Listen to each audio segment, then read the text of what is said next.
So welcome you back. We are talking about the DNA double helical structure developed by Watson and Crick, is commonly known as Watson and Crick model. So here are some information we are discussing to shed more light on the structure of DNA. Rosalind, Franklin, and Wilkins they use the powerful method of X-ray diffraction to analyze the DNA fibers. Here you can see in the last picture, I have already told you. They showed in the early 1950s the DNA produces a characteristic X-ray diffraction pattern. Then later on, in 1953, Watson and Crick proposed the DNA double helical structure. Well, in early 1950s, from this pattern, it was deduced that DNA molecules are helical with two periodicities along their along axis. A primary one is 3.54 angstrom and the secondary is 34 angstrom. Okay, so these are the common things actually we can discuss in the next slide. During the X-ray diffraction methods by Rosalind, Franklin, and Wilking in the early 1950s, and later on in 1953, from the picture, it was possible to calculate the distance between the two bases, whether it may be from purine to pyrimidine or purine to purine or pyrimidine to pyrimidine basis is 3.4 angstrom, and the length of the period is 34 angstrom, means the one turn, and the rise of the helix in 36 degree. Okay, so in the picture you can see this is the complete double helical structure. Is the diameter is 2 nanometer and length will be the total genome size obviously. And here you can see the seats. The seats are nothing but the sugar backbone, sugar phosphate backbone, and this is the one group.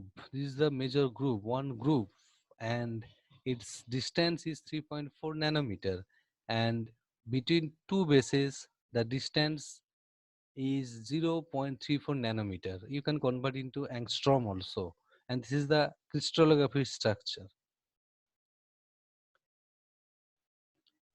So in the summary of Watson Crick model of DNA, in 1953 Watson and Crick proposed the three-dimensional model of DNA structures. This is the three-dimensional 3D structure. It consists of two helical DNA chains would around the same axis of the right hand in double helix. That is nothing but the sugar phosphate backbone, and the hydrophilic backbones and altering deoxyribose phosphate group are on the outside of the double helix. That is the outside, they are positioned at the outside. The purine and pyrimidine bases, both are strands are stacked inside the double helix is already known. You can see in the picture also, purine and pyrimidine, they both the strands, they are lies in between the sugar phosphate backbone, and the hydrophobic planar right structure very close together to perpendicular to the long axis. Again the structure also schematic diagram, the same structure you can see here already. It is clear this is, these two are the major groups and single this one is the minor group. Okay, and the base distance between the two bases is 0.34 nanometer, and one turn is the ZDNA, BDNA is one turn 3.5 nanometer 10.5 base pair. Okay, so now the other features of the DNA model of double helical structure developed by Watson and Crick are the offset pairing of the two strands create major groups and minor groups of the surface of the duplex, that's already shown in the picture. Early H nucleotide base of the strand is paired with the same plane with the base of the another strand. They make a same plane. If the distance between the two bases is differ, then tilt will form, and tilt will form means DNA damage will occur. Okay, so according to this model, DNA is antiparallel. It is ultimately confirmed by X-ray analysis. is already told. The distance between is already told. Base pair is 3.4 angstrom or 0.34 nanometer. You can convert the angstrom into nanometer also. Okay. The every turn of the helix measure 34 angstrom and contain 10 base pairs in general.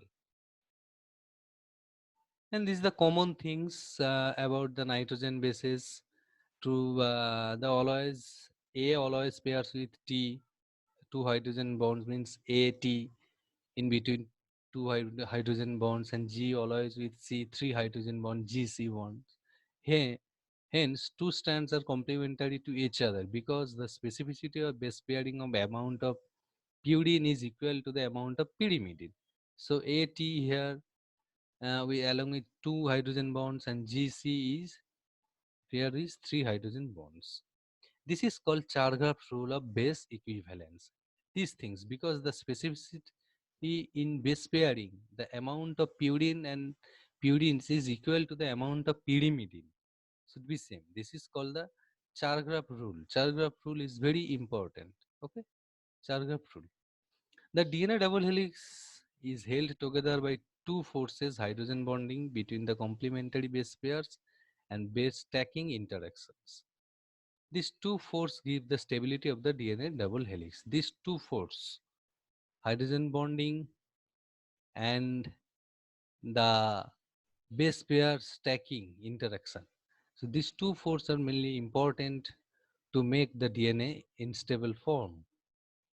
And for their outstanding work of discovery of double helical structure of DNA, Watson and Crick in 1962 received the most prestigious Nobel Prize for physiological medicine domain, with Wilking, Sadly, and Franking, who was working greatly contributed to this key discovery.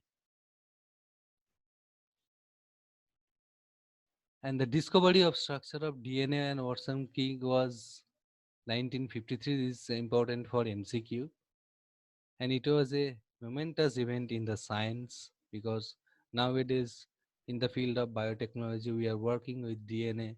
If they didn't explore the structure of double helical structure, till date we could not succeed up to the mark, because nowadays we are working with genes, cloning, transformation, and all those things, and genome editing, gene therapy.